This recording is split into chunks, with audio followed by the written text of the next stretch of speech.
आपके साथ अंकिता पाल। ब्रीडिंग की शुरुआत करते हैं। CJI justice D.Y.. चंद्रचूड़ ने नागरिकों से आम चुनाव में मतदान करने का आग्रह किया है। उन्होंने देश के मतदाताओं के नाम मेरा वोट मेरी आवाज मिशन के तहत एक वीडियो संदेश जारी किया है। आपको बताते चले कि मेरा वोट मेरी आवाज के तहत में संदेश दिया गया और साथ ही मताधिकार के प्रयोग के बारे में जानकारी भी दी गई है। सीजेआई चंद्रचूड़ ने आपको बताते चले कि देश के मतदाताओं के लिए एक संदेश को जारी किया है। उन्होंने कहा कि मेरा वोट मेरी आवाज के तहत संदेश भी दिया जा रहा है। अपने मताधिकार का प्रयोग करना कितना उपयोगी है, कितना जरूरी है, इसके बारे में मतदाताओं को जागरूक किया जा रहा है। सीजेआई चंद्रचूड़ ने जारी किया है संदेश। देश के मतदाताओं के लिए ये संदेश को जारी किया है।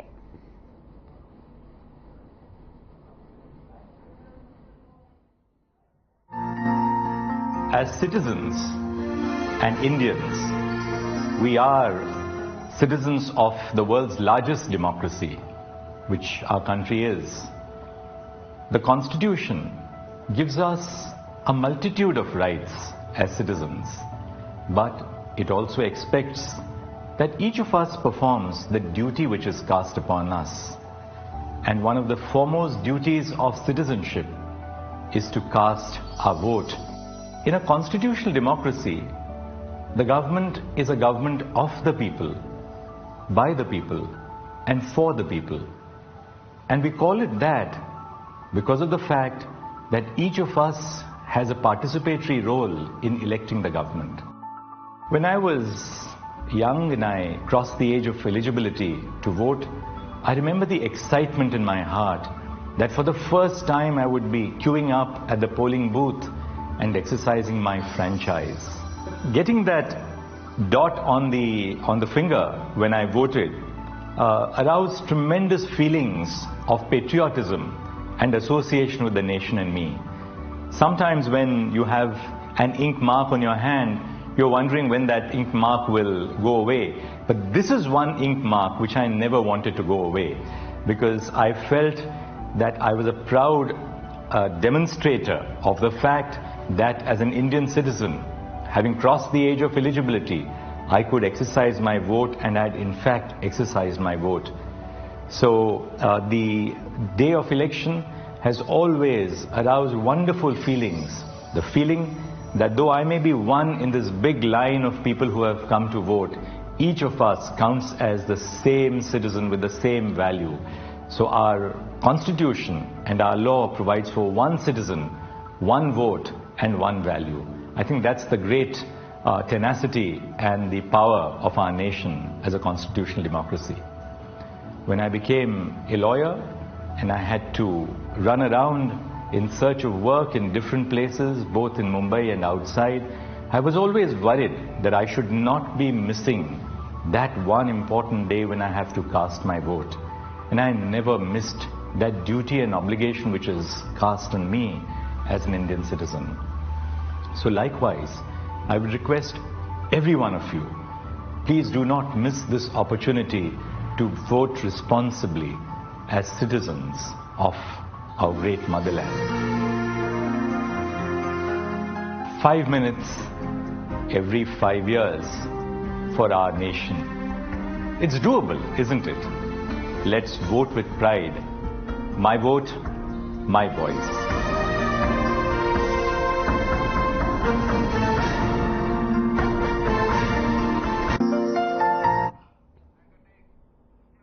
तो सीधा आपको लिए चलते हैं चित्तौड़गढ़, जहां पर लोकसभा क्षेत्र में रोड शो किया गया। रोड शो में शामिल हुए हैं सीएम योगी आदित्यनाथ और रोड शो को लेकर लोगों में काफी उत्साह देखा गया।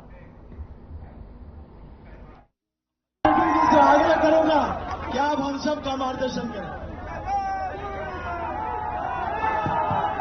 भारत माता की, भारत माता की, भारत माता की, वंदे वंदे वंदे। भारतीय जनता पार्टी के कर्मठ और लोकप्रिय प्रदेश अध्यक्ष और इस वीर भूमि से भारतीय जनता पार्टी के लोकप्रिय प्रत्याशी श्री सीपी जोशी जी, यहां के लोकप्रिय विधायक और संसद में हम दोनों भी काफी दिन तक सांसद साथ साथ थे, श्री कृपाणी के भारतीय जनता पार्टी के सभी पदाधिकारीगण और उपस्थित निम्बाहेड़ा के मेरे सभी, चित्तौड़गढ़ के सभी मेरे उपस्थित बहनों और भाइयों, आज आप सबको मर्यादा पुरुषोत्तम प्रभु श्री राम की पावन धरा से वीर भूमि मेवाड़ को प्रणाम करने के लिए मैं विशेष रूप से अपील करने के लिए आया हूं। बहनों और भाइयों, इस धरा का इतिहास है कि यह राष्ट्रवाद के मुद्दे से कभी विचलित नहीं हुआ। हमने हमेशा राष्ट्रवाद के पथ का अनुसरण करते हुए भारत माता के लिए अपना सर्वस्व बलिदान करने के लिए हमेशा ये वीर भूमि तत्पर रही है। और यही कारण है आधुनिक भारत के तीर्थ के रूप में इस धरा को पूरा भारतवासी नमन करता है, इसको कोटि कोटि प्रणाम करता है। और आज इसीलिए मैं आपसे कहने के लिए आया हूं, कल ही प्रथम चरण का मतदान संपन्न हुआ है। 102 लोकसभा सीटों पर पहले चरण में जो मतदान हुए हैं और रुझान बताते हैं कि पूरे देश की जो आवाज है, फिर एक बार मोदी जी के नेतृत्व में अब की बार 400 पार का लक्ष्य अवश्य सफल होने जा रहा है। कल के चुनाव में आई इस प्रचंड तूफान में मोदी जी को फिर से देश की सत्ता सौंपने का निर्णय लिया है, कोई संदेह नहीं होना चाहिए। क्योंकि कांग्रेस की सांप्रदायिक सोच के कारण, जातिवादी सोच के कारण यह देश तो बढ़ते आगे, साधना की टीम गांधीनगर पहुंची है, जहां पर चैनल हेड ब्रजमोहन सिंह रघुवंशी ने लोगों से बातचीत की है। उन्होंने बातचीत के दौरान वहां के लोगों से अमित शाह की लोकप्रियता को लेकर बात की। बातचीत के दौरान लोगों ने क्या कुछ कहा, आपको सुनाते हैं। तो जैसे हमने आपसे बताया कि गुजरात के गांधीनगर शहर में हम लोग हैं और यहां पे एक आम आदमी से लेकर के खास आदमी तक से हम बातचीत कर रहे हैं। खास हमने इसलिए कहा क्योंकि जो सीनियर सिटीजन हैं उन्होंने बिगड़ते से लेके बनते हुए तक देखा। इन्होंने साबरमती एक्सप्रेस की जलती हुई ट्रेन से दंगों से लेकर आज विकास के गुजरात को देखा है। ये बता पाएंगे, इनसे अगर हम पूछते हैं तो मुझे लगता है ये ईमानदार पत्रकारिता होगी जो हम इनसे पूछें कि आखिरकार गुजरात क्यों इतनी प्रगति कर रहा है और गुजराती जो 2 दिल्ली में पहुंचे 2014 में, उन्होंने देश को किस प्रकार से आगे बढ़ाया और विश्व में क्या स्थान पहुंचाया। सर, सबसे पहले आपका नाम जानना चाहेंगे। सर, मेरा नाम जे.आर. देसाई, जे आत्मा इन ब्रैकेट। सर, और सर आप करते क्या हैं सर? हम तो निवृत्त एडवोकेट है। सर हम बस इतना जानना चाहेंगे कि आखिरकार मोदी सरकार में आप ऐसा क्या देखते हैं और गुजरात में इतने समय में क्या बदलाव हुए हैं? अगर हम चाहें आपसे पूछना तो क्या कहना चाहेंगे आप? हम 65 से देखते हैं सब गुजरात में। हम भी एडवोकेट थे, नगर पालिका में इलेक्ट हुए थे 74-73 में। वो टाइम ओनली गुजरात में कांग्रेस था, दूसरा कोई पार्टी नहीं था। इसके बाद वो जनता पार्टी आई। जनता पार्टी का काम अच्छा था, इसमें साथ तो जनसंघ भी ज्वाइंट हो गया। उसके बाद कांग्रेस का काम तो ठीक था लेकिन इतना प्रोग्रेसिव नहीं था। एजुकेशन के अंदर लोगों का फैक्ट्री का विकास होना चाहिए, वो कुछ नहीं था। इसलिए मोदी सरकार के पहले हमारे केशुभाई पटेल थे भाजपा के, वो पहले सीएम वही बने थे। सर इधर, हाँ केशुभाई पटेल के साथ और नरेंद्र मोदी वो ठेकेदार थे उसके, केशुभाई के। और वो શું નામ આપણે પેલા બાપુનું, शंकर सिंह वाघेला, वो अभी तो कांग्रेस में है, वो निकल गए। वो एक टाइम वो गए थे सीएम, उसके बाद निकल गए। इसके बाद सीएम केशुभाई आया, मेहता साहब आए। उसके बाद वाजपेयी ने डायरेक्ट मौका नरेंद्र मोदी को, गुजरात बचाना है तो नरेंद्र मोदी को दिल्ली से इधर भेजा। और नरेंद्र जब तक वाजपेयी ने फोन किया, वो टाइम नरेंद्र मोदी दिल्ली अंदर अग्नि संस्कार कोई का कर रहे थे। भाई मोदी सरकार तुम क्या करते हो, हम तो ये स्मशान यात्रा में आए। उसके बाद इधर भेजे और उसके ठेकेदार वाजपेयी और अडवाणी जी है, वो चलाएगा। उसके बाद आने के बाद शिक्षक मंथ हो गया, वो इधर अर्थक्वेक आया था कच्छ में, अहमदाबाद में। वो टाइम केशुभाई की सरकार थी, लेकिन नरेंद्र मोदी को भेजा तो उसने अच्छी तरह से काम किया। वो कच्छ का, अहमदाबाद का काया पलट कर दिया। हाँ, दूसरा वो कहे ना आपने कि दाहोद गोधरा में एक्सीडेंट हुआ, वो नरेंद्र मोदी ने, सब लोग इधर से गए थे, हरि भक्त लोग, वो आने के बाद वो लोगों ने किया है। नरेंद्र मोदी ने तो कुछ नहीं किया। उसके बनाव बनने के बाद सारे गुजरात में सब गुजराती लोग हैं, उसका रायट हो गया सब जगह पर। दूसरा कुछ नहीं है इसमें, हिंदू मुस्लिम दोनों को नुकसान हुआ। और उसके बाद तो नरेंद्र मोदी इतना अच्छा आदमी था कि इसने कंट्रोलिंग किया आखा गुजरात का, सब कौम के साथ, मुस्लिमों भी साथ में आ गए। उसके बाद मोदी के आज तक मोदी ने आने के बाद एक भी तूफान नहीं हुआ हिंदू मुस्लिम का।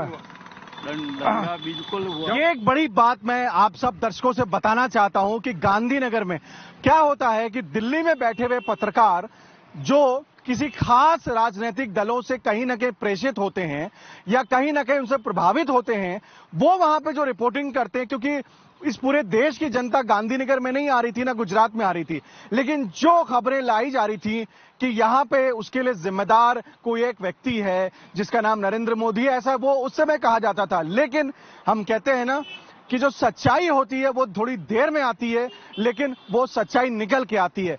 उस समय के मुख्यमंत्री ने जो काम किया और जैसा सर बता रहे हैं, इसीलिए मैंने आपसे बोला कि मैं आपको ऐसे लोगों से रूबरू करवाऊंगा जिन्होंने यहां गुजरात को बिगड़ते से लेके बनने तक देखा है, और वो सच्ची तस्वीर बयां कर रहा है। और इन्होंने बताया जो माहौल मोदी जी ने उस समय संभाला था, क्योंकि उन्होंने सबसे पहले उस समय जब वहां पे अर्थक्वेक आया था, जब भूकंप आया था जिसकी वजह से पूरा गुजरात तहस नहस हो गया था, सबसे पहले तो उन्होंने उसको पहले ठीक किया।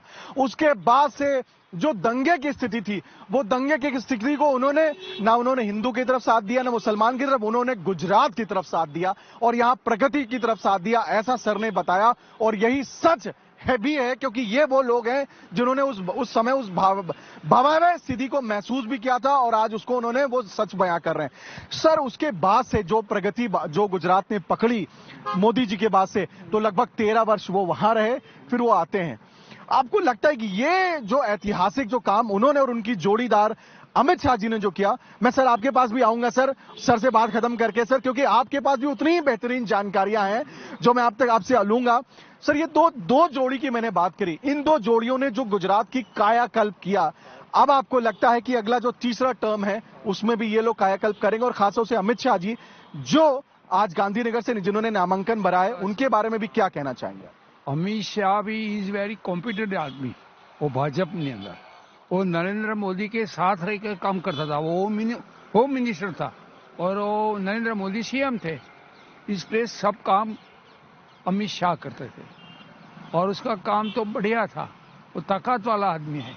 हम हर रोज वो लोकसभा राज्यसभा चलती है ना, तो टीवी में देखते हैं हर रोज 11 बजे, इसमें तो अमित शाह का काम देखकर हम भी विचार करते हैं कितना बाहोश आदमी है गुजरात का, तो वो देखकर भी हम खुश थे। और हम भी जाते हैं इसका हर एक काम में साथ में रहते हैं, और वो ही फिर से गुजरात में आने वाला है गौधी। तो जैसे हमने बताया कि ये एक चलता हुआ चौराहा है और कुछ लोग जो हमने ये स्थल बनाया है वहां पे नहीं पहुंच सकते क्योंकि ये लोग अपने ऑफिस से आए हैं। हम और इन लोगों से पूछेंगे कि आखिरकार लोकसभा चुनाव में इस बार मोदी सरकार के विषय में ये क्या सोचते हैं। सर, क्या नाम है आपका? हरपाल से जडेजा। आप कहां से हैं मूलतः? जामनगर से। तो आप इस बार बीजेपी की सरकार लगभग 10 साल हो गई है देश में, और गुजरात में तो उनकी सरकार है। आप यहीं गुजरात के रहने वाले हैं, क्या सोचते हैं आप मोदी सरकार के बारे में और मोदी जी के बारे में आप क्या सोचते हैं? उसको मिलना चाहिए वोटिंग तो हर वक्त गुजरात में भाजपा का ही फिक्स है कि भाजपा का ही आएगा जब भी वोटिंग है। मेन तो अब है वो भाजपा ही है, पर इस बार जो रूपाला सर का है वो कंफर्म नहीं है कि उसका टिकट का क्या होगा, क्योंकि क्षत्रिय का जो भी वोटिंग है उसको लिए उसको दिक्कत आएगी। मुझे ऐसा लगता है कि उसको टिकट देंगे तो उसको दिक्कत होगी। अच्छा, गांधीनगर से अमित शाह जी ने आज नामांकन किया है। अमित शाह जी के बारे में आप क्या सोचते हैं और क्या लगता है आपको कि उनका भविष्य क्या रहेगा यहाँ से? यहाँ से तो उसको सपोर्ट रहेगा, उसको वहाँ से कुछ दिक्कत होगी नहीं। यहाँ पे तो ऑब्वियसली आएगा ही भाजपा, तो उसमें तो कोई दो राय। अमित शाह जी को आप क्यों मानते हैं, क्यों आखिरकार वो यहाँ से चुनाव जीतने चाहिए? सर, भाजपा वही बोला ना कि भाजपा मेन अभी यहाँ पर गुजरात कांग्रेस पार्टी या आम आदमी पार्टी है उसको तो है ही नहीं। यहाँ पे तो भाजपा ही आएगा, ठीक है, पर एक दो जगह सीट जो बोला वहाँ पे थोड़ा इश्यू आएगा, बाकी तो भाजपा की सीट मोस्ट ऑफ जगह पे भाजपा आएगा। Thank you sir.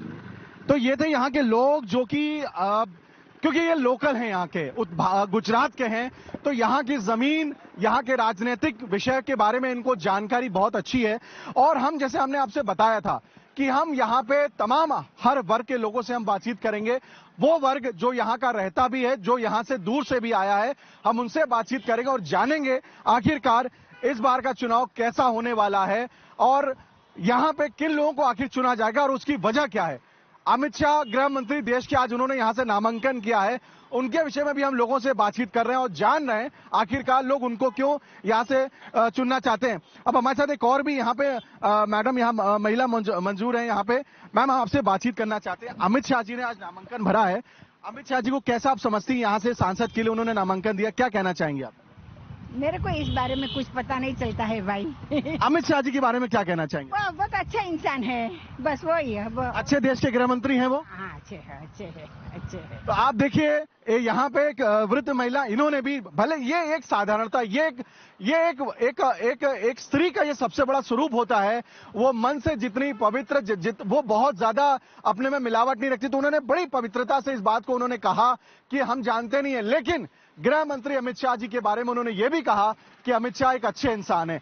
ये एक वजह बनती है यहाँ पे लोगों की, जो लोग यहाँ पे जो वोट चुनते। तो हम इसमें पहुंच चुके हैं देश के एक बहुत ही सबसे महत्वपूर्ण राज्य गुजरात। जी हां, मैं सबसे महत्वपूर्ण राज्य इसलिए बोल रहा हूं क्योंकि इस देश में भारतीय जनता पार्टी के 10 साल पूरा कराने में इस राज्य के 2 महत्वपूर्ण लोगों का नाम सबसे बड़ा है भारतीय जनता पार्टी में, जिसमें सर्वप्रथम परमादरणीय श्री नरेंद्र मोदी जी जो देश के प्रधानमंत्री हैं, और दूसरे हमारे गृह मंत्री श्री अमित शाह जी।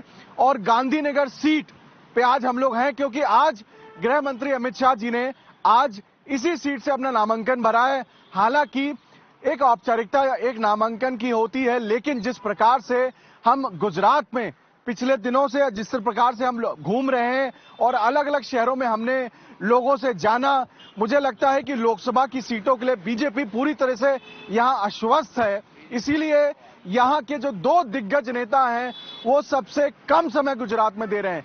क्यों? क्योंकि गुजरात ने उन्हें इस बात का आश्वासन दिया है कि आप पूरा देश संभालिए, गुजरात तो आपका अपना था, अपना है, अपना रहेगा।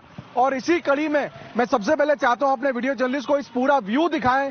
हम इस गांधीनगर में इस एक महत्वपूर्ण चौराहे पे हैं, जो ये पूरा चलता हुआ एक चौराहा है, सबसे यहाँ के मुख्य चौराहों में से इसकी गिनती है। और मैं चाहूंगा वो दिखाएं कि कितने महत्वपूर्ण एक स्थल पे हम मौजूद हैं। यहाँ पे लोग इस समय अपने दफ्तर से जाने का उनका समय हो चुका है, लोग आ रहे हैं जा रहे हैं और हम यहाँ मौजूद हैं। कुछ लोग अभी हमारे साथ हैं, हम उनसे पहले चर्चा करेंगे। भाई साहब क्या नाम है आपका? राम प्यारे में। कहाँ से हैं आप? अब यूपी से हैं। अच्छा, तो यूपी से आप गुजरात आ रहे हैं, कहाँ यूपी कहाँ गुजरात, क्यों आए थे आप यहाँ पे? ये काम करने, पैसे कमाने के लिए आए हैं। तो क्या लगता है आपको, यूपी से जब आप गुजरात आए तो यहाँ पे आपका क्या, आपने नौकरी करते हैं, क्या करते हैं, क्या कुछ पैसे कमाए आपने? हाँ कुछ यहाँ अभी तो आए हैं, अभी 1 महीना हो रहा है। तो कैसा लगता है आपको यहाँ पे, क्या है, आपको लग रहा है कि आपका भविष्य सुधरेगा यहाँ पे? नहीं सुधरेगा क्या, लेकिन थोड़ा बहुत वो कमाने खाने पर कमा लेते हैं। अच्छा, आप ये बताइए कि यहाँ पे आप यूपी से आए, यूपी में भी योगी जी की सरकार है, यहाँ पे मोदी जी की सरकार है, भाजपा की सरकार है, क्या कहना चाहेंगे आप? यहाँ अगर गुजरात के बारे में आपसे पूछें तो कैसा लगा आपको, यहाँ का सरकार कैसी है, शासन कैसा है यहाँ का? अच्छी लगा। और मैं तो कहूँगा कि वे मोदी जी और यूपी में भी आ जाए तो और अच्छी रहेगा। दोबारा आप चाहते हैं कि मोदी सरकार फिर से देश में आए? बिल्कुल आनी चाहिए। क्यों आनी चाहिए आपसे? अगर हम एक बार पूछें, आपसे पूछें, कारण पूछें क्यों आने चाहिए? कारण यह है कि मोदी जी जो इस देश में बहुत कुछ कर रहे हैं और करके दिखा भी रहे हैं और बहुत मजदूर रोजगार भी हैं, हो गए हैं। मैं चाहता हूं कि यहाँ पे आप देखिए, आपसे ही हम लोग जानकारी करना चाहते हैं। आइए बताइए, आप भी बताएं मोदी सरकार के बारे में। अब इधर आइए, आप बताइए, आप भी देखिए, हम लोग पूछना चाहते हैं क्योंकि आप यहाँ गांधीनगर में हैं, क्या कहना चाहेंगे मोदी सरकार के बारे में? मैं कुछ नहीं कहना चाहता मेरा। तो क्या आप चाहते हैं यहाँ पे मोदी सरकार कैसा काम कर रही है? कैसा काम कर रही है मोदी सरकार? देखिए, कुछ ऐसे लोग हैं जो बोलना नहीं चाहते, लेकिन हमारा एक कर्म है कि हम लोगों से बातचीत करना चाहते हैं आखिरकार, क्योंकि जो लोग यहाँ पे हैं आखिरकार वो अपनी प्रतिक्रिया क्यों नहीं देना चाहते हैं। हम इसमें सबसे बड़ा कारण, क्योंकि बहुत से लोग हैं जो मोदी सरकार के लिए अच्छा सोचते हैं, बुरा सोचते हैं। बुरा सोचने वालों में तो मुझे कम दिखते हैं यहाँ पे, अच्छे लोग यहाँ पे काफी हैं। और अच्छा इसलिए मैं आपसे कह रहा हूं क्योंकि वो अपनी प्रतिक्रिया बड़ी स्पष्ट रूप से करते हैं। ये यूपी से आए थे, इन्होंने अपनी बात रखी। एक दूसरे सज्जन हमारे साथ एक और है, हम आपसे बातचीत करना चाहेंगे। तो हम इस समय गुजरात के गांधीनगर शहर में हैं और हमें सबसे खुशी हो रही क्योंकि हम दिल्ली से यहाँ पे खास तौर से आए हैं। तो हम देख रहे हैं कि गन्ने की यहाँ पे भी एक पूरी व्यवस्था है गन्ने के जूस निकालने की। और आप देखिए, और मैं सबसे पहले अपने वीडियो जर्नलिस्ट से बोलूंगा, दिखाएं वो कितना, देखिए ये आपको गांधीनगर मिल रहा है, कितना साफ सुथरा। देखिए व्यवस्था जो यहाँ की गई है बैठने की, आप जब दिल्ली या किसी बड़े शहर में देखते हैं तो वहां पे सिर्फ बड़े रेस्टोरेंट बहुत साफ सुथरा रहते हैं, लेकिन गांधीनगर में आप ये देखिए कितनी साफ सुथरी व्यवस्था है यहाँ पे। और ये हमारे साथ मौजूद है। सर, आप अपना काम करते रहिए, कोई ऐसी बात नहीं, हमारे लिए आप अपना धंधा मत खराब करिए। क्या शुभ नाम है आपका सर? सर बहुत अच्छा मेरे को गुजरात में लगा। आपका नाम क्या है? विनोद कुमार। कहाँ से हैं? यूपी से साहब। अरे आप यूपी से यहाँ गन्ने का जूस लगा रहे हैं आप यहाँ पे, कैसा लग रहा है आपको? बहुत अच्छा लग रहा है इधर। और गन्ने का जूस वहाँ भी लगाते थे? ना, इधर ही लगाता है। वहाँ क्या काम करते थे आप? वहाँ पर खेती काम करते हैं सब। तो खेती छोड़ करके गन्ने का जूस क्यों लगाने लगे आप? आए तो थोड़ा खेत ज्यादा ऐसा है कि मेरे पापा 3 भाई सब बंटवारा हो गया था, अलग अलग हो गए तो खेत कम पड़ गया था थोड़ा कुछ। अच्छा, मोदी जी यहाँ से बनारस चले गए और बनारस से आप यहाँ गुजरात चले आए? हाँ, हम तो बहुत पहले से ही, मोदी नहीं गए थे तो उसके पहले से मैं ही था। अच्छा, मोदी जी के बारे में क्या सोचते हैं आप, कैसे नेता है वो, और गुजरात से ही है? अच्छा, बहुत अच्छा नेता है मोदी जी। तो आप इस बार बनारस में उनके चुनाव में आप अपने रिश्तेदार लोगों को बोलेंगे वोट डालने के लिए क्या? हाँ बोल लेंगे आप। तो आपको क्या लगता है, आप यहाँ पे आकर के आपकी आमदनी कैसी है, कैसा आपको यहाँ लग रहा है वहाँ? बहुत अच्छा है सब इधर। और यहाँ के लोग कैसे, तो आपको यूपी का है तो भैया समझ के कुछ आपके साथ कैसे व्यवहार करते हैं? अच्छे व्यवहार को, कोई गलत नहीं करे सब। कोई डर नहीं है, कोई आप लोगों को कोई दिक्कत नहीं है? कोई दिक्कत नहीं, सेफ है, कोई यहाँ पे गुंडागर्दी नहीं होती, कोई आपसे आकर के छीना झपटी नहीं करता है? ना कोई नहीं करे सर। और यहाँ पे आपको सुरक्षित आप महसूस करते हैं? हाँ। तो जो गुजरात के जो लोग हैं पूरे देश में।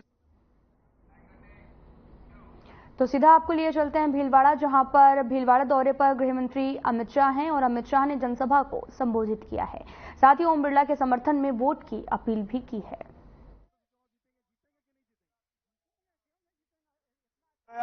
और प्राण प्रतिष्ठा होकर जय श्री राम हो गया। भाई और बहनों, प्राण प्रतिष्ठा के वक्त ट्रस्ट ने कांग्रेस के नेताओं को निमंत्रण भेजा। अपनी वोट बैंक की लालच से एक कांग्रेसी रामलल्ला के दर्शन करने भी नहीं गए। जो लोग वोट बैंक की लालच से रामलल्ला के दर्शन नहीं करते हैं, उसको देश की जनता कभी माफ नहीं करेगी भाइयों, कभी माफ। भाइयों और बहनों, ये सोनिया मनमोहन की सरकार 10 साल चली। 10 साल में हर रोज पाकिस्तान से आलिया, मालिया, जमालिया घुस जाते थे और बम धमाके करते थे या नहीं करते थे बताओ? अरे जोर से बोलो, करते थे या नहीं करते? आपने मोदी जी की सरकार बनाई। फिलहाल इस वीडियो में इतना ही। नमस्कार।